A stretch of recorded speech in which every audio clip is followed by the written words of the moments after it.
Correct me if I'm wrong, but I feel like there's certain movies that transcend being viewed as just entertainment or even being degraded as just being considered kids' movies. These types of movies often just immerse you in wonder and capture beautifully the essence of movie magic in unbelievable ways. And that's not to conflate these movies with being mood pieces either. These films often have the most to say in terms of themes or intended messages. There's a level of warmth and wholesomeness that while many films try to capture this, some more successful than others, the Paddington films really do capture that essence perfectly, and arguably, second to none. Perhaps it's because of how relatable Paddington is and how in our own ways we strive to just fit in with everybody else. Or it could be so simple as these movies make it so easy to just care about Paddington and make you want everybody to like him as much as you do. It's also important to understand that the first two films were stories about adaptation and acclimation to foreign land and customs that aren't necessarily geared or built towards you. It's about self-discovery and realizing while there's definitely moments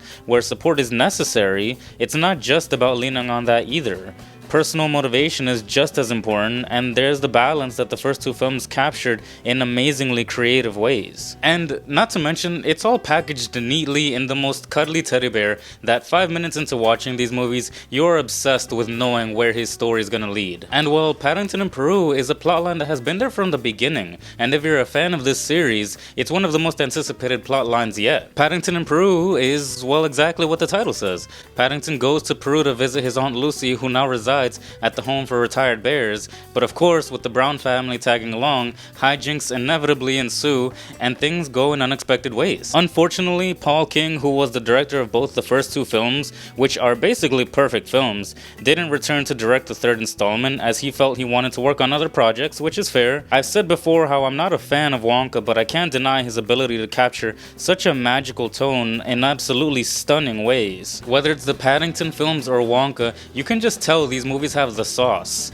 The set designs, the color palettes that he uses just makes his movies feel so memorable. Enter Dougal Wilson as the director to helm this third installment, and this being his directorial debut didn't bode well for me, especially considering how much Wilson had to live up to, especially on a first try. I was skeptical at first, sure, but honestly, I think Wilson delivered a very good film. It's not on the same level as the first two films, but by no means is it a bad movie or a stain in this franchise. I can't sing the praises enough of Paddington the character.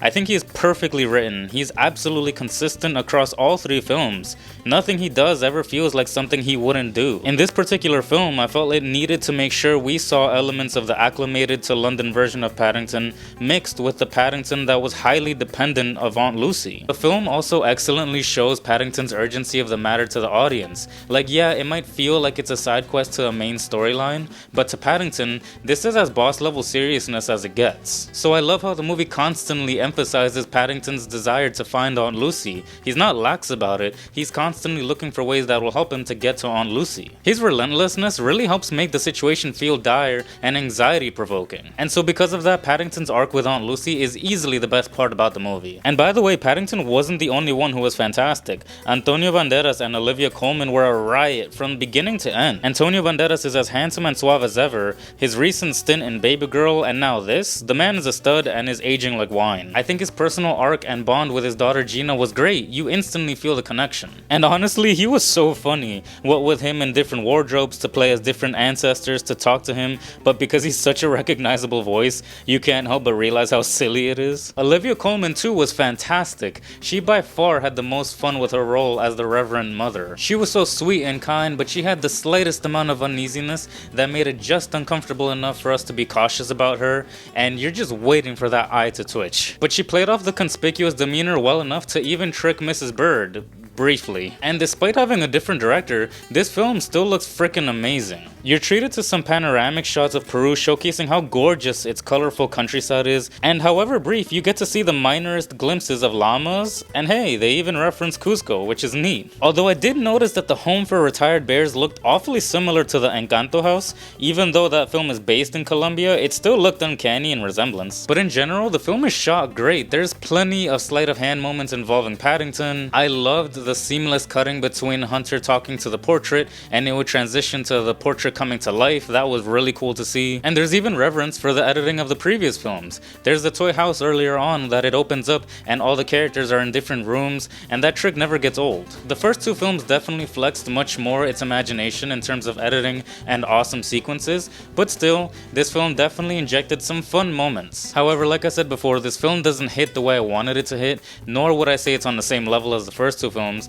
and that boils down to the Brown family. Hugh Bonneville is excellent. No notes, he was funny as hell, he's brave, and he cares so much about Paddington, it's great. My issue is with the rest of the Browns. The giant elephant in the room is that Sally Hawkins left a hole the size of an ocean in this movie, and it's insulting that the movie kinda just tells you, what do you mean? This has always been Mrs. Brown. No offense to Emily Mortimer, but she is not Mrs. Brown. She wasn't able to bring that light and magnetic pull that Sally did so perfectly. Sally was the heart of the Brown family, and you can just feel that missing space that she left behind, especially in this movie where it's telling you that this is supposed to be that same person. In fact, you can feel it the most when there's a flashback montage where it's supposed to evoke nostalgia and warm feelings of the past, but it doesn't work because all you can picture is Sally's face. At that point, I would have preferred if the movie just told me she had a work trip or she just had to stay home, but that one thing really kept pulling me out of the movie. And in a similar vein, Jonathan and Judy were kind of pointless in this movie. They had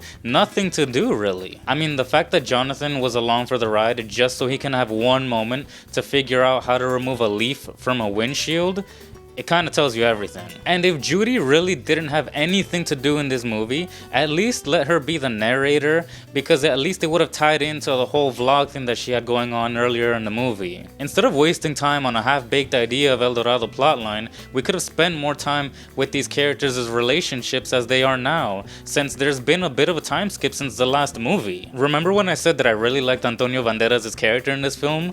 My one gripe with his character, and it kind of leaks into the rest of the film, is that he's tethered to the El Dorado plotline. It was so uninteresting and unengaging, it was tedious, and I truly didn't care for it. The idea of finding Aunt Lucy and leaving a trail of clues would have carried this narrative just as well, and you could have still tethered it to Paddington's origins. And because of how much of a connection you have with Paddington, you are so invested and worried that he's gonna get to see Aunt Lucy and make sure that she's okay, because let's be honest, look at this face. He's cute, and you'd have to be Satan to not want to see this little dude happy. The thought of him being sad just breaks the heart. As nice as it was for him to find his original tribe, I wish the film would have gone deeper into Paddington's past. Hell, explore the time when Uncle Pastuzo and Aunt Lucy went to look for where he's from. I feel like this film set up a perfect opportunity to get to explore more about Paddington and to get to know who he really is, and it just didn't capitalize on it. Despite these issues, the film is still great, and the beautiful message by the end that is just so positive in terms of family being those that show you the most amount of love regardless of blood is awesome. But in a different reading, it's also a great example of the immigrant experience and how turbulent it could be. And that theme is honestly elaborated on perfectly throughout all three films. So even though this film doesn't reach the heights of the first two films, it's still a great adventure filled with so much love and emotion that by the end of it, you just can't help but leave with a smile on your face. But that's it for me. I'd appreciate a thumbs up, subscribe, and sincerely yours, Anthony.